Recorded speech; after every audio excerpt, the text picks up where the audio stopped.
Ang pelikulang Kurap ay masabi kong hango sa isang buhay ng kagitingan sa masamang paraan. Lahat ng tao ay nakakagawa ng kasamaan para sa kanilang pamilya. Lalo na't nasa alanganing sitwasyon ang mga mahalagang tao sa buhay nila. Masabi kong sa panahong ito, pwede kong sabihin yan ang makabagong Robin Hood. Hindi lang sa pagtulong sa pamilya ang ginagawa, kundi pagtulong din sa mga kaibigan. Lahat tayo, gusto nating makita ang pamilya natin o mga mahal sa buhay na nasa maayos na lagay. Kaya naman, lahat ng paraan ay gagawin natin para sa kanila. Mukha ko na si Tinkerbell. Nga. May salamin ba yun? Teka, mabigat ba? Hindi naman. Pati nga. Ma'am, magkano po ba to? 900. 900? Meron pa bang mas mura dito? Wala na. Lucy, dito ka lang ha. Magdidilensya lang ako. Saan ka pupunta? Basta dito ka lang, huwag kang aalis ha. Opo. Ma'am, pakireserba na lang tong salamin na to. Tsaka pakibantayin na lang po tong kapatid ko. Babalik din ako kaagad. Sige. Ano, dito ka lang ha. Opo. Huwag kang aalis ha. Sige.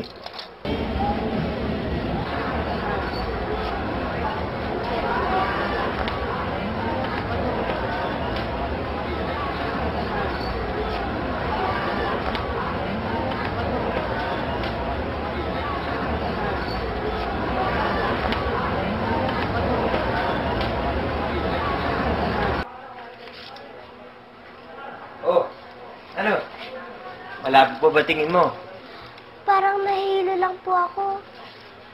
Simula lang yan. Masasanay ka din. Ha? Ma'am, magkano po po lahat?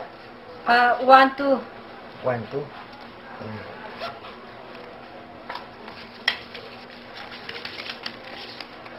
Ito po. Ang pelikulang Kurap ay isang istorya ng isang binata na walang hinangad kundi mapaayos ang paningin ng kanyang kapatid. Kahit na kumita man siya sa ilegal na paraan. Isa din ito sa mga trabaho ng bidang tauhan na si Ambet. Si Ambet ay isang mandurukot at magnanakaw na tao. Lumaki siya sa kalye na kasama ang mga taong kauri din niya na sa ilegal na paraan kumikita ng pera. Hanggang sa ito na din ang nakalakihan niyang gawain upang mabuhay. Si Ambet ay merong kapatid na ang pangalan ay Lucy, na kung saan meron siyang sakit sa mata na tinatawag na glaucoma. Ang glaucoma ay isang sakit sa mata kung saan unti-unting lumalabo ang mata ng tao na kung saan pwede itong humantong sa pagkabulag. Hindi sapat ang kinikita ni Ambet para matustusan ang pagpapaayos ng malabong mata ng kanyang kapatid. Kaya naman, para kumita ng mas malaking pera, napilitan siya makipagnegosasyon sa isang videographer upang makapagbigay ng storya.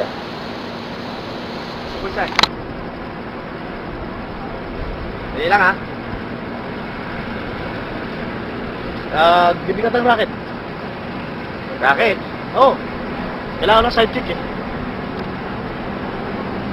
Sidekick? Sidekick? Tuturo mo sa akin kung saan merong storya. Storya? Oo. O ito. Pag okay ka sa racket na yan, Marlon Estueta. Freelancer, photographer, videographer. oh, videographer. Ha?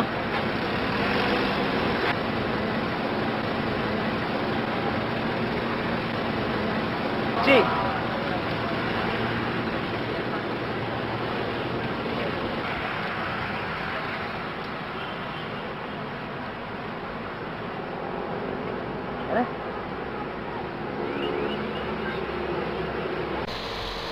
At dahil sa negosyong ito, si Ambet at si Marlon ay nagkaroon ng pagtingin sa isa't isa na kung saan handa niyang talikuran ang kanyang mga kaibigan.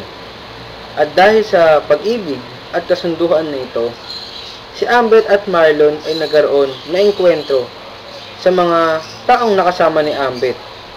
At ito rin ang dahilan ng kanilang pagkamatay. Mga tao nila ko ba?